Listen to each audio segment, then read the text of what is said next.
Hello students. आज हम आए हैं फिर से एक बार एक नए क्वेश्चन के साथ। आज का हमारा टॉपिक मोल है और दूसरा टॉपिक है हमारा एवरेज एटॉमिक मास। इससे पहले मेरे दो वीडियोस आ चुके हैं। पहला वीडियो जो मेरा चार्ज के ऊपर है, चार्ज से रिलेटेड है, और दूसरा वीडियो वो मेरा एएमयू एटॉमिक मास यूनिट उस पर बेस है। अगर आपने वो नहीं देखे तो मेरे चैनल पे विजिट करके आप वो एक बार देख लीजिए। तो आइए शुरू करते हैं बिना देरी के। Why average atomic mass term invented. हमें इस एवरेज एटॉमिक मास की नीड क्या है। आपको पता होगा कि रिलेटिव एटॉमिक मास ये तो है ही है, और उसके साथ में एएमयू तो है ही हमारा जो मेन है वो। तो फिर इसकी क्या ज़रूरत है, तो आइए समझते हैं।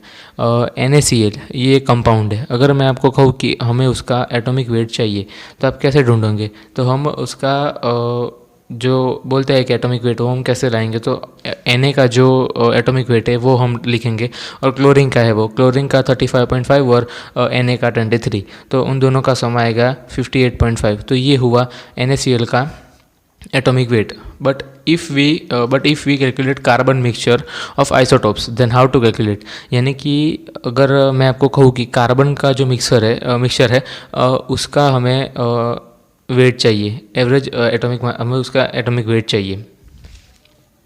और कार्बन में भी ऐसा नहीं कि अकेला कार्बन, अगर अकेला कार्बन होता तो हम उसका एटॉमिक मास 12 मान के हम गिन लेते सारा का सारा उसका एटॉमिक वेट।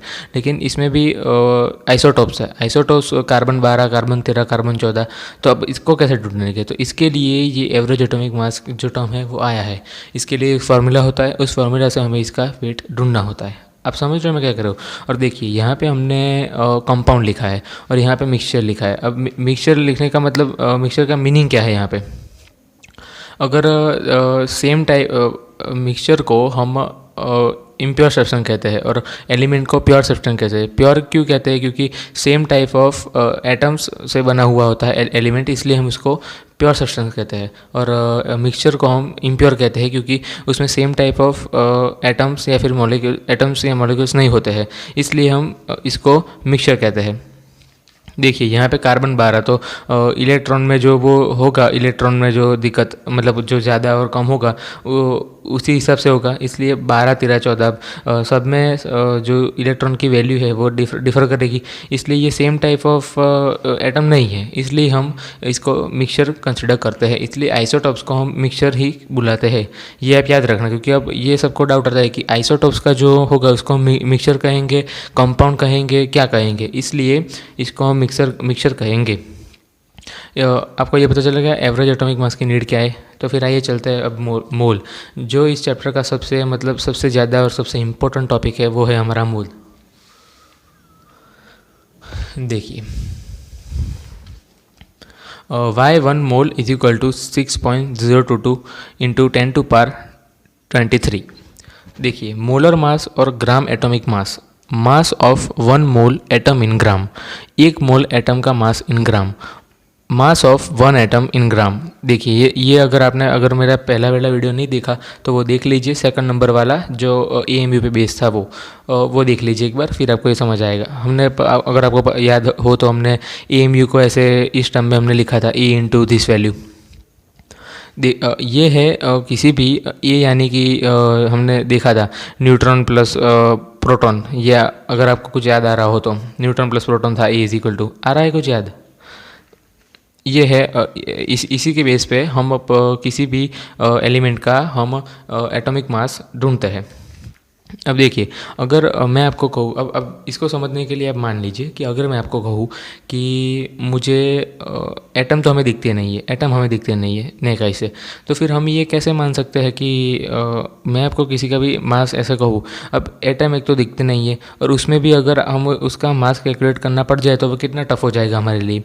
तो फिर ये हम कैसे करेंगे। इसके लिए हमने क्या ऐसा जुगाड़ लगाया कि जिससे हम मास जो नहीं दिखता उसका भी हम मास ढूंढ सकते हैं। मतलब हमें पता हो कि इसका मास इतना ही होगा। तो इसके पीछे का जो मतलब है जो देसी जुगाड़ बोलते हैं वो आपको समझना पड़ेगा। देखिए ये वैल्यू ये तो हम किसी भी एलिमेंट के एटॉमिक मास को प्रेजेंट करने के लिए यही हमने देखा था ग्राम के अंदर। बस इनटू ये जो वैल्यू है 6.022, अगर ये वैल्यू हम करेंगे तो जो भी वैल्यू ये होगी ये 1 ग्राम हो जाएगी। इन दोनों का मल्टीप्लाई, इन दोनों, अगर ये हमें ये कई बार ख्याल मतलब आता होगा माइंड में कि यहाँ पे 6.022 इंटू 10⁻23 ये क्यों है, 24 कर देते हैं, या फिर यहाँ पे 6 की जगह 7 कर देते हैं।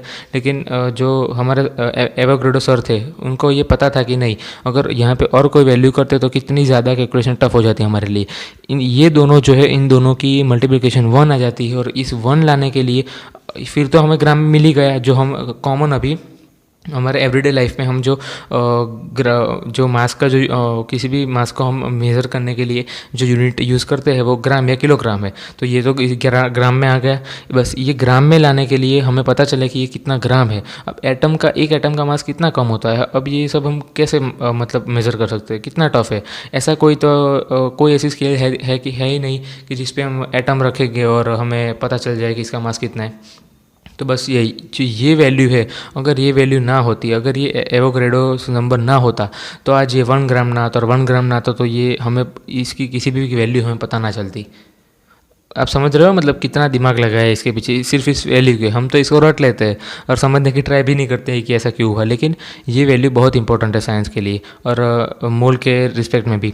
तो इस दोनों का गुना मतलब कितना मज़ा आता है कि नहीं, कि ऐसा 1 हो गया और हम जो हमें दिखता भी नहीं है एटम, उसका भी मास हम बड़ी आसानी से कैलकुलेट कर सकते हैं। तो यहाँ पे आपको पता चल गया कि 1 मोल इज इक्वल टू ये वैल्यू क्यों होती है। तो फिर यहाँ पे वीडियो ख़त्म होता है, तो फिर मिलते हैं अगले वीडियो में। अगर आपको कोई भी दिक्कत हो यहाँ तक, ये दोनों क्वेश्चन में जो ये एवरेज एटॉमिक मास का हमने देखा, मतलब मैं आपको मेरे इस चैनल पे मैं आपको ऐसा नहीं बताने वाला, मतलब जो एक मोल का कैलकुलेशन जो होता है कि मोल कैसे ढूंढे, ये कैसे ढूंढे, मैं ये सब नहीं यहाँ पे बताने वाला। मैं जो बहुत सारी जगह पे जो नहीं बताया जाता है, मतलब हमें स्कूल में नहीं बताया जाता है, कोचिंग में नहीं बताया जाता है ऐसा क्यों होता है, और हमें क्यूरियोसिटी होती है, लेकिन फिर हमें उसको मार देना पड़ता है क्योंकि सिलेबस ही इतना है। अगर आप जेईई नीट स्टूडेंट हो तो आपको पता होगा, जेईई और नीट स्टूडेंट हो तो आप कि कितना सारा सिलेबस होता है। तो ये सब बातें हमें करने का मतलब ये सब का हमें नहीं मिलता है टाइम, और अगर हम किसी सर और किसी को पूछे तो फिर वो ज़्यादा ध्यान भी नहीं देते हैं। 1-2 बार अगर आप पूछोगे तो शायद वो बता भी देंगे। लेकिन मैं यहाँ पे ऐसी ही चीज़ें जो आपको शायद ही कहीं जानने मिलती होगी, ऐसी सारी चीज़ों को मैं यहाँ पे आपको समझाने का पूरा ट्राई करूँगा। और मैं यहाँ पे कोई मतलब ऐसा नहीं है कि मैं आपको एनसीईआरटी बुक्स का मैं आपको एग्जांपल या फिर सम्स करा दूंगा केमिस्ट्री का, फिजिक्स का, मैं ये सब कराने नहीं आया हूँ। मैं यहाँ पे सिर्फ आपको जो वाई वाले, देखिए मेरे हर एक क्वेश्चन में यहाँ पे वाई होगा। जितने वाई वाले साइंस में क्वेश्चन है, मैं किसी भी चैप्टर हो, चाहे केमिस्ट्री का, फिजिक्स का भी अभी आएगा, लेकिन पहले ये केमिस्ट्री का चल रहा है अभी, तो केमिस्ट्री का ये ख़त्म करेंगे, फिर हम फिजिक्स के ऊपर चलेंगे। अगर आपको कोई भी दिक्कत हो तो आप मेरे टेलीग्राम पर मुझे पर्सनल मैसेज कर सकते हैं, कमेंट भी कर सकते हैं। मैं आपको कमेंट का पक्का रिप्लाई दूंगा। तो फिर चलिए, तब तक के लिए बाय, अगले वीडियो में मिलते हैं।